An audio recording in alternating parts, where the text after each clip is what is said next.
Hey everybody, Mark Edward Lewis here from CinemaSound.com. Today we're going to be doing another video in the series of comparing and contrasting Adobe Premiere Pro with Davinci Resolve's Fairlight page. Today we're going to be looking at denoise and de-artifacting capabilities that are found in both of these programs. Let's see how they do. All right, so right now we're running both Adobe Premiere Pro and Davinci Resolve at the same time, which I don't really recommend you do, but that's what the purposes of this demonstration are. I've got a piece of dialogue that I've recorded in a very noisy environment, very noisy indeed, and with an air conditioner running and all kinds of stuff on the front face of my iPhone. Here's what this sounds like without any editing of any kind, just the raw stuff. Hey y'all, here's me in a very noisy environment next to an air conditioner with lots of noise, banging, and all kinds of stuff going on, not to mention just the blowers themselves. And you can hear how that sounds. And I'm also using my iPhone internal microphone on the face. Gross. Gross indeed. And so what we're going to be comparing is the various ways of being able to denoise the sounds of that noise in Adobe Premiere Pro and Davinci Resolve. So the main plugin, and there's a bunch of ways of doing this in Premiere, the biggest one being send it back to Audition by a dynamic link and then use its incredible denoising capabilities there. But some of those have made their way here to Premiere Pro, including the basic Denoise Pro plugin.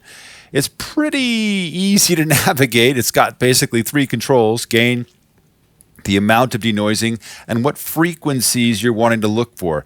And that's a pretty broadband noise. So we're going to leave it here for a second on broadband noise, and let's see how this does. Hey y'all, here's me in a very noisy, and the red means reduction and the blue means actual original, environment next to an air conditioner with lots of noise, banging, and all kinds of stuff going on, not to mention just the blowers themselves. And now that's a pretty okay setting.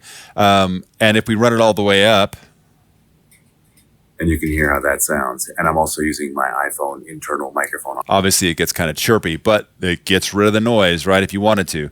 So if we had a reasonable setting over here. On the face. Gross.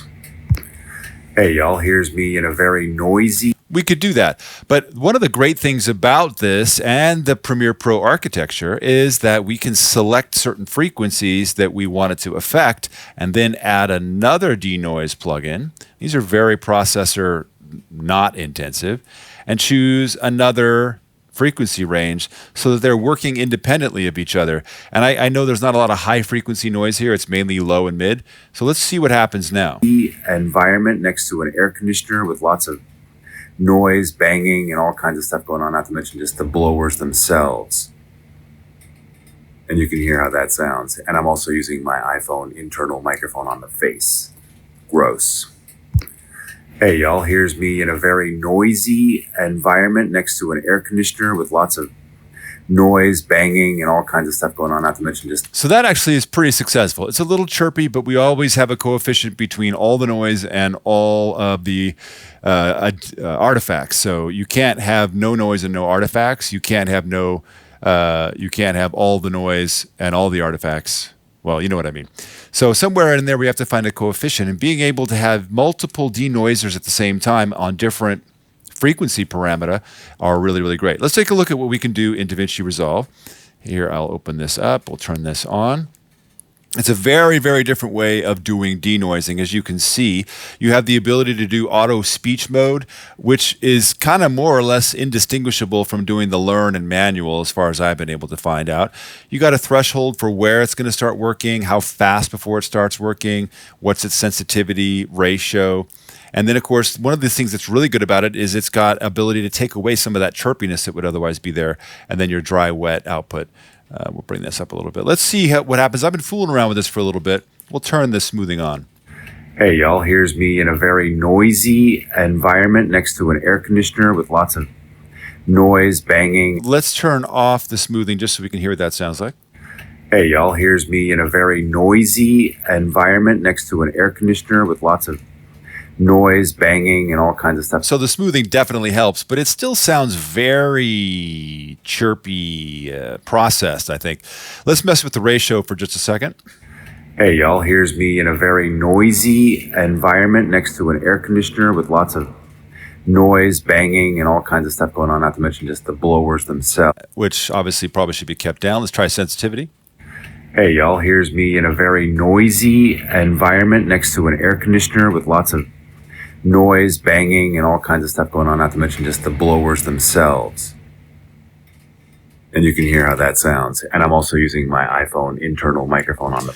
So it's definitely not anywhere near as good as what's happening over here in Premiere. The blowers themselves. And you can hear how that sounds. And I'm also using my iPhone internal microphone on the face. Gross. Hey y'all, here's me in a very noisy... As opposed to... Hey y'all, here's me in a very noisy environment next to... I mean, the noise is actually louder here. And unlike in Premiere, even if I turn this up to its maximum wet, the noise is still there. An air conditioner with lots of noise, banging, and all kinds of... And you have all the artifacts. Whereas in Premiere, if I want to crank this up to an ungodly denoising net level...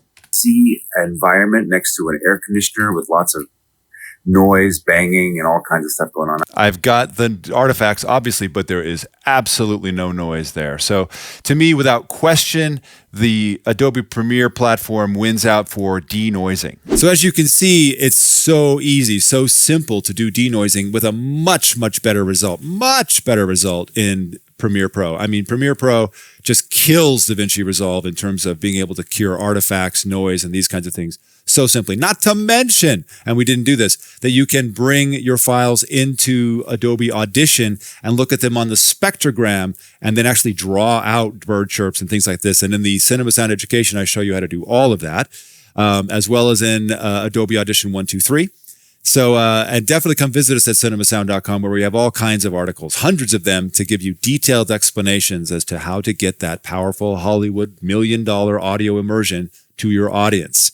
And if this video has been helpful to you, please subscribe to us here at the channel and enjoy the videos that are here. Until then, we will see you in post. Even if it's for yourself.